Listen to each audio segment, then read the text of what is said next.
नमस्कार, मी रुपाली पाककलेमध्ये तुमचं खूप खूप मनापासून स्वागत। सध्या उन्हाळा सुरू आहे आणि बऱ्याच माझ्या मैत्रिणी लोणची पापड करण्याच्या तयारीत असतील।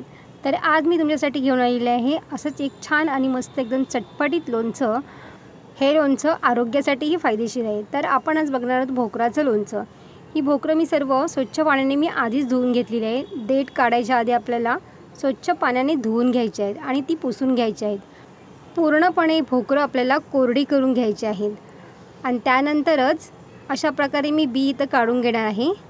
भोकराच्या आतमध्ये अशी छोटी बी असते, ती बी आपल्याला इथे काढायची आहे। आणि तुम्हाला जर बी अशी हाताने अलगद काढायचं असेल, भोकर जर तुम्हाला अख्खं ठेवायचं असेल तर तुम्ही एका चमच्याच्या साहाय्याने हे भोकराचं बी असं काढून घेऊ शकता।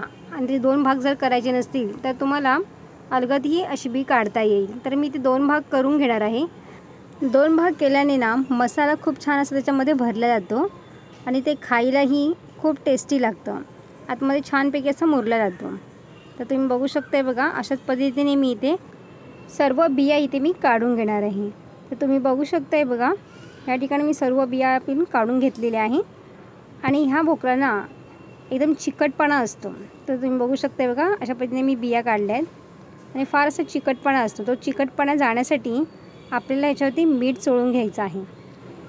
2 चमचे इथे मी मीठ घेतलेलं आहे आणि मीठ आपल्याला सर्व असं एक एक करून चोळून घ्यायचं आहे। तर तुम्हाला तितका वेळ नसेल तर तुम्ही सर्व मीठ असं एकत्र करून चोळलं ना तरीही चालू शकतं। पूर्णपणे चिक असायचा निघून जातो। सर्व इथे तर करून घेणार आहे मी आणि त्यानंतर एका भांड्यामध्ये आपल्याला मसाला तयार करून घ्यायचा आहे। तर इथे मी एक भांडं घेतलेलं आहे आणि आपल्याला मसाला तयार करायचा आहे। तर इथे मी बेडेकरचा लोणच्याचा तयार मसाला घेतलेला आहे आणि हे पूर्ण मी पॅकेट टाकणार आहे एक। हे बाजारामध्ये किराणामालाच्या दुकानामध्ये असं उपलब्ध आहे। तर तुम्ही बघू शकता, तुम्हाला हे कुठेही मिळू शकतं। हे सर्व एक पॅकेट घातलेलं आहे मी। त्यानंतर मोहरीची डाळ आपल्याला 1/2 किलो घ्यायची आहे आणि ही 1/2 किलो डाळ पूर्ण ह्याच्यामध्ये घालायची आहे। त्यानंतर आपल्याला 1 छोटा चमचा हळद घातलेली आहे। चवीनुसार आपल्याला याच्यामध्ये मीठ घालायचं आहे।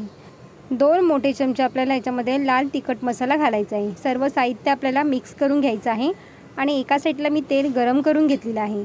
ते गरम तेल आपल्याला याच्यामध्ये घालायचं आहे। थोडंसं कोमट करून घ्यायचं आहे।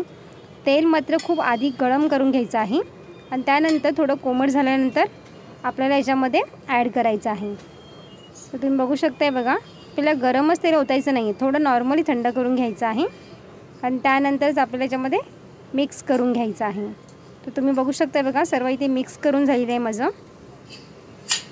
आता आपण भोकरांना जे मीठ चोळलं होतं ना त्याच्यामध्ये थोडंसं पाणी निघतं। तर भोकराचं लोणचं मी दुसऱ्या परातीमध्ये घेत आहे बघा। दुसऱ्या परातीमध्ये आपल्याला घ्यायचं आहे, त्यामुळे लोणचं आपलं खराब होणार नाही आणि ते टिकतंही खूप वर्षभर, खूप छान टिकलं जातं आणि हे खायला अतिशय टेस्टीही असतं, शिवाय ते पौष्टिकही असतं आणि हाडांसाठीही खूप फायदेशीर ठरतं। तर तुम्ही बघू शकताय बघा, इथे सर्व आपल्याला मिक्स करून घ्यायचं आहे। आता सर्व मी एकदमच असं ओतत आहे। तुम्हाला जर त्या भोकरांमध्ये एक एक करून जर भरायचं असेल ना तरीही तुम्ही हा मसाला एक एक करून भरला तरी चालेल, पण मी एक एक न करता आपला सर्व मसाला याच्यामध्ये पूर्ण ॲड केलेला आहे आणि आपल्याला इथे तर मिक्स करून घ्यायचं आहे। तुम्ही अशा पद्धतीने केलं ना तरीही चालू शकतं। सर्व असं मिक्स करून घ्यायचं आपल्याला। तुम्ही भोकराचं लोणचं याआधी कधी केलं का, मला कमेंट्स करून नक्की सांगा। हे लोणचं आपल्याला आता एका भरणीमध्ये घालून मुरण्यासाठी ठेवायचं आहे। तर हे लोणचं खायला खूप छानच लागतं। तुम्ही नक्कीच एकदा करून बघा।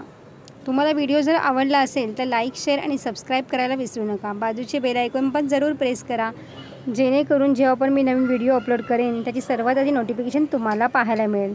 तुम्ही बघू शकताय बघा, भरणी तिथे मी घालून तयार केलेलं लोणचं आहे आणि वरून आपल्याला गरम तेल घालायचं आहे। पण गरम तेल आपल्याला आधी सुरुवातीला गरम करून घ्यायचं आहे आणि नॉर्मली थोडंसं त्याला थंड करून नंतरच मग या भरणीमध्ये घालायचं आहे। त्यामुळे लोणचं हे अजिबात खराब होत नाही। लोणच्याच्या वरती थोडंसं नॉर्मली तेल असं राहिलंच पाहिजे, तर ते लोणचं खराब होत नाही। तर पुन्हा भेटू अशाच एक आपण छानशा व्हिडिओमध्ये। तोपर्यंत धन्यवाद।